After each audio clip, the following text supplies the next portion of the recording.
नमस्ते दोस्तों, मेरा नाम है अमन शर्मा और आप सभी लोगों का स्वागत है मेरी एक और नई इन्वेस्टमेंट अपॉर्चुनिटी के साथ। आज हम बात करेंगे कमर्शियल की अपॉर्चुनिटी। बट इस अपॉर्चुनिटी से पहले मैं आपको बताना चाहूंगा कि आज हम आए हैं सेक्टर 114 की लोकेशन पर, क्योंकि लोकेशन किसी भी प्रोजेक्ट का सबसे इंपॉर्टेंट पार्ट होता है। तो हम सबसे पहले लोकेशन की ही बात करेंगे। सेक्टर 114 एक एंटायरली प्लान्ड कमर्शियल सेक्टर है आफ्टर सेक्टर 29। और इसके बाद जो तीसरा कमर्शियल सेक्टर रहेगा गुड़गांव का, वो आपका होने वाला है सेक्टर 88। बट सेक्टर 114 की सबसे पहला पॉइंट हम बात करते हैं, डायरेक्टली कनेक्टेड है दिल्ली से। हार्डली 500 मीटर्स की कनेक्टिविटी पे आपको दिल्ली की कनेक्टिविटी मिलती है। सेक्टर 114 के जस्ट अपोजिट डायरेक्शन में अगर आप देखेंगे तो सेक्टर 115 है, which is the last sector of Gurgaon.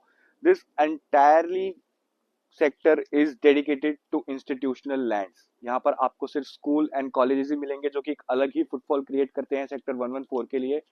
पूरे द्वारका एक्सप्रेसवे पे sector 114 is the only sector जो कि एंटायरली कमर्शियल है। अब मैं बात करता हूं, आप सभी लोगों के डाउट्स होंगे कि सेक्टर 114 में फुटफॉल कहां से आएगा। तो मैं आपको बताना चाहूंगा कि पूरे द्वारका एक्सप्रेस वे पे 75% belt is the residential belt, जहां पे आपको सिर्फ और सिर्फ रेजिडेंशियल टाउनशिप्स ही मिलेंगी। अब द्वारका एक्सप्रेसवे जो कि एक बहुत ही बड़ा लैंडमार्क है, 150 मीटर्स वाइड रोड है, बट उसका एक नेगेटिव पॉइंट भी है, जो कि यह है कि उसके सिर्फ मिनिमम एंट्री एग्जिट पॉइंट्स हैं। तो मैं बात करूं 28 किलोमीटर के पूरे लॉन्ग एक्सप्रेसवे पे आपको सिर्फ 4 एंट्री एग्जिट पॉइंट्स मिलते हैं। तो जो लोग द्वारका एक्सप्रेसवे पे रह रहे हैं, जो लोग जिनका डेली अप डाउन होता है, जो टाउनशिप में रहते हैं, तो वो लोग कभी भी द्वारका एक्सप्रेसवे का यूज नहीं करेंगे। The first reason is minimum entry exit point. और अब मैं सेकंड पॉइंट की बात करूंगा, जो लोग दिल्ली से अप डाउन करेंगे रोज, तो वो लोगों को हमेशा यहाँ पे टोल ऑपरेशन होने वाला है just with in 3 to 4 months. तो हर कोई रोज रेगुलर टोल नहीं देगा, तो वो ट्रेवल करेगा 90 मीटर वाइड रोड से, जिसको हम बोलते हैं अपर द्वारका एक्सप्रेसवे। और सेक्टर 114 पड़ता है bang on upper Dwarka expressway पे। मुझे नहीं लगता इससे कोई भी बड़ा पॉइंट होगा इस सेक्टर के फुटफॉल को बढ़ाने के लिए। तो जितने भी लोग द्वारका एक्सप्रेसवे पे रहते हैं, वो सारे के सारे लोग अपर द्वारका एक्सप्रेसवे को यूज करने वाले हैं। ऐसे एग्जांपल्स आप गुड़गांव में और भी बहुत सारे रोडों पे देख सकते हैं। कोई भी मेन रोड को डेली अप डाउन वाले लोग यूज नहीं करते हैं। तो मेन फुटफॉल इस प्रॉपर्टी का यहाँ से इंक्रीज होगा। Sector 115 institutional land all over, सारी चीजें यहाँ पे बहुत अच्छे से प्लान्ड है। तो चलते हैं हमारे प्रोजेक्ट की तरफ। तो आज जिस प्रोजेक्ट की हम बात करने वाले हैं उसका नाम है रीच द बज। बज नाम इसलिए है क्योंकि आज से 3 से 4 साल बाद आपको यहाँ पे एक बहुत ही बेहतरीन बज देखने को मिलेगा रेगुलर बेसिस पर।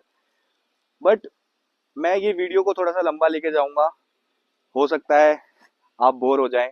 बट मेरा एक बहुत बड़ा मोटो है इस वीडियो को लंबा करने का, क्योंकि मैं चाहता हूं कि मैं इस वीडियो में आपको एक each and every detail provide करूं, जिससे कि आप ये वीडियो देखकर ही समझ जाएं कि आपको कोई डाउट ना रह जाए वीडियो देखने के बाद इस प्रोजेक्ट से रिलेटेड। क्योंकि ऑब्वियसली हम सेक्टर 114 की लोकेशन की बात कर रहे हैं। जितने भी ऑलरेडी एग्जिस्टिंग इन्वेस्टर्स हैं, उनके दिमाग में लोकेशन को सुनते ही बहुत सारे डाउट्स आते हैं। तो सबसे पहले मैं वो डाउट क्लियर करना चाहूंगा। मैं आपको बताना चाहूंगा RRPL real estate reality private limited firm, जो कि पिछले 30 साल से रियल स्टेट की इंडस्ट्री में स्पेशली नॉर्थ इंडिया पे नंबर 1 है in the term of leasing. आपने साइबर सिटी का नाम सुना होगा, आपने साइबर हब का भी नाम सुना होगा, आपने कनाट प्लेस की मार्केट का भी नाम सुना है, और आपने दिल्ली साउथ एक्स की मार्केट का भी नाम सुना है। आपने एशिया के सबसे biggest mall which is Lulu mall in Lucknow, उसका भी नाम सुना हुआ है। ये सब नाम मैं आपको इसलिए बता रहा हूँ क्योंकि ये बहुत ही जाने माने प्रोजेक्ट्स हैं। शायद ही कोई होगा जो इन प्रोजेक्ट्स के बारे में नहीं जानता होगा। ये प्रोजेक्ट जाने जाते हैं अपनी कंस्ट्रक्शन की वजह से नहीं, अपनी लीजिंग की वजह से। जो ब्रांड्स इन मॉल के अंदर एग्जिस्ट करते हैं, उनकी वजह से इनकी पहचान है।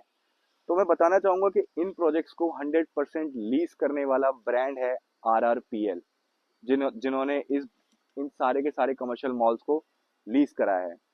और रीच की भी पेरेंट कंपनी है RRPL। Reach is the part of RRPL। सारे के सारे SCOs 2 साइड ओपन रहने वाले हैं।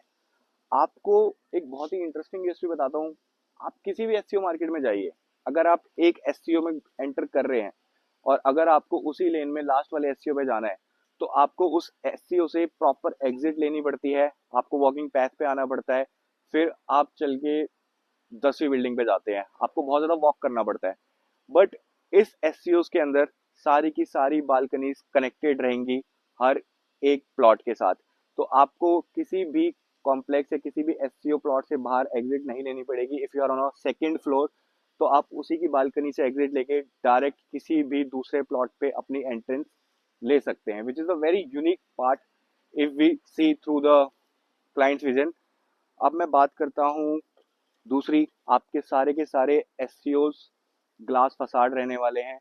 सारे ही एससीओज की ब्रांडिंग आपको हर जगह से विजिबल होगी। तो ये बहुत ही यूनिक सेलिंग पॉइंट है इस प्रोजेक्ट का। तो अब बात कर लेते हैं रेट्स की। तो जो प्राइस आता है इस कमर्शियल अपॉर्चुनिटी का वो है 5,32,000 रुपये, इंक्लूडिंग एवरीथिंग। इसके अंदर कोई भी हिडन चार्जेस नहीं है, सब कुछ इंक्लूड है इसी कॉस्ट के अंदर। अब एक और पॉइंट जो मैं अपनी तरफ से आपको शेयर करना चाहता हूँ कि आपने बहुत सारे एससीओ प्लॉट्स गुड़गांव की मार्केट में देखे होंगे जो सिर्फ एक प्लॉट ही होता है। आपको वो एक प्लॉट दे देते हैं और बस उसके बाद उनकी कहानी खत्म। बट किसी भी एससीओ मार्केट को चलाने के लिए उसकी कंस्ट्रक्शन बहुत ज़्यादा इंपॉर्टेंट है। तो कंस्ट्रक्शन राइट्स भी कंपनी के पास है, आपको कंस्ट्रक्शन भी कंपनी करके देगी, उसकी एक अलग से कॉस्ट है, वो आप मेरे से डिस्कस कर सकते हैं नीचे दिए गए नंबरों पर। तो उसका भी रीज़न बताता हूँ कि अगर सपोज हमने एक एससीओ मार्केट बेची और उसके अंदर 4 लोगों ने कंस्ट्रक्शन कर ली, 4 लोगों ने कंस्ट्रक्शन नहीं करी, तो वो एससीओ मार्केट 4, 5, 6 साल तक नहीं चलने वाली। बट अगर कोई एससीओ मार्केट का आपको 18 महीने में पोजीशन मिल रहा है, उसके बाद 1 साल बाद आपको सारे की सारे कंस्ट्रक्शन कंप्लीट मिल रही है, तो ब्रांड्स आगे से अप्रोच करते हैं और वही मार्केट सक्सेसफुल होती है। एससीओ मार्केट, आप जितने भी सक्सेसफुल एससीओ मार्केट देखना चाहते हैं आप देख सकते हैं, वहां पर कंस्ट्रक्शन कंप्लीट है। तो ये एक बहुत ही इंटरेस्टिंग पॉइंट है, आपको ऑन हैंड ज़्यादा वेट नहीं करना पड़ेगा रिटर्न्स का। अब हम आ जाते हैं रिटर्न्स पर। आपको पहले दिन से अश्योरेंस देगा रीच ब्रांडिंग की, लीजिंग की। और यहाँ पर जो आपकी आरओआई रहने वाली है वो ऑन एन एवरेज 12 से 15% की आरओआई रहने वाली है, जो कि हर 3 साल बाद इंक्रीमेंट भी होगा। अब इसी पॉइंट से सोचें तो आप इस एससीओ में इन्वेस्ट करने के बाद ऑलमोस्ट ऑलमोस्ट 5 से 6 साल में अपनी पूरी इन्वेस्टमेंट कवर कर सकते हैं इन the term of rental only. Appreciation की तो बात आप छोड़ ही दीजिए, वो तो एक बहुत ही डिफरेंट बात हो गई। बट मैं सिर्फ आपको यहाँ पे अभी आरओआई बता रहा हूँ। ऑब्वियसली आप खुद सोचिए, गुड़गांव की मार्केट को स्टडी करते हुए 4 से 5 साल बाद आपके इन प्लॉट्स का क्या रेट होगा। तो ये एक बहुत ही इंटरेस्टिंग फैक्टर था। तो जैसा कि आप लोग जानते हैं सेक्टर 114 के अंदर और भी बहुत सारी कमर्शियल अपॉर्चुनिटीज एग्जिस्ट करती हैं। तो मैं उन्हीं से थोड़ा बहुत कंपैरिजन करूंगा बिना नाम लिए कि रीच उनसे बेटर क्यों है। सबसे पहले ही बात कि हम कंस्ट्रक्शन करके कंप्लीट प्रोजेक्ट आपको डिलीवर कर रहे हैं। और भी बहुत सारे कमर्शियल प्रोजेक्ट जो एग्जिस्ट करते हैं उसमें से किसी में भी एक दो में है, बाकी मोस्टली किसी में आपको कंस्ट्रक्शन कंप्लीट नहीं मिल रही। उसका रीजन मैं आपको बता चुका हूँ कि कंस्ट्रक्शन होना कितना इंपॉर्टेंट है किसी भी एससीओ मार्केट के लिए। Secondly, if I talk about brands, किसी भी कमर्शियल, ये तो भाई एकदम बिल्कुल क्रिस्टल क्लियर चीज है, अगर आप कोई भी कमर्शियल प्रोजेक्ट चलाना चाहते हैं तो उसके लिए लीजिंग होना बहुत इंपॉर्टेंट है। ये लोकेशन से भी ज्यादा इंपॉर्टेंट है। मैं इसी चीज के लिए आपको एक एग्जांपल देना चाहूंगा। जो लोग गुड़गांव में रहते हैं वो बहुत अच्छे से जानते हैं आयरिया मॉल के बारे में। जब वो मॉल रीच ने बनाया था तो उस टाइम पे रीच को काफी कुछ नेगेटिव पॉइंट सुनने को मिले थे कि बादशाहपुर जैसी लोकेशन पे आप ऐसा मॉल कैसे चला सकते हो। अब वही बात अगर मैं करूँ तो आज की डेट में Airia mall is the second largest mall in Gurgaon after Ambience. क्योंकि एम्बियंस के बाद अगर किसी भी मॉल के अंदर सबसे ज्यादा ब्रांड्स हैं तो वो एग्जिस्ट करते हैं आयरिया मॉल के अंदर। तो ब्रांडिंग होना बहुत इंपॉर्टेंट है। यहाँ पे आपको फर्स्ट डे से लीजिंग एश्योरेंस मिलेगी, कंप्लीटेड एश्योरेंस मिलेगी, आपको 12 से 15% की आरओआई भी मिलेगी। पेमेंट प्लान, सबसे ज्यादा फ्लेक्सिबल पेमेंट प्लान आपको यहाँ पर मिलेगा। तो भाई कंपनी ने बहुत सोच समझ कर नाम रखा है द बज, क्योंकि बज यहाँ पर मचेगा जब ये प्रोजेक्ट डिलीवर्ड होकर पोजीशन में आएगा। तो जो भी लोग इस इन्वेस्टमेंट का पार्ट बनना चाहते हैं, कमर्शियल एक अपॉर्चुनिटी अपने लिए देख रहे हैं स्पेशली इन एससीओ, मैं आपको गारंटी दे सकता हूँ इससे बढ़िया एससीओ करंट मार्केट में आपको कहीं नहीं मिलेंगे। तो दिए गए नंबर पे कॉल कीजिए, व्हाट्सएप कीजिए, और भी जानकारी लेने के लिए मुझे कॉल कीजिए। चैनल को सब्सक्राइब करना बिल्कुल भी ना भूलें। मिलते हैं मेरी अगली वीडियो में किसी और धमाकेदार अपॉर्चुनिटी के साथ। अभी के लिए लेता हूँ अलविदा।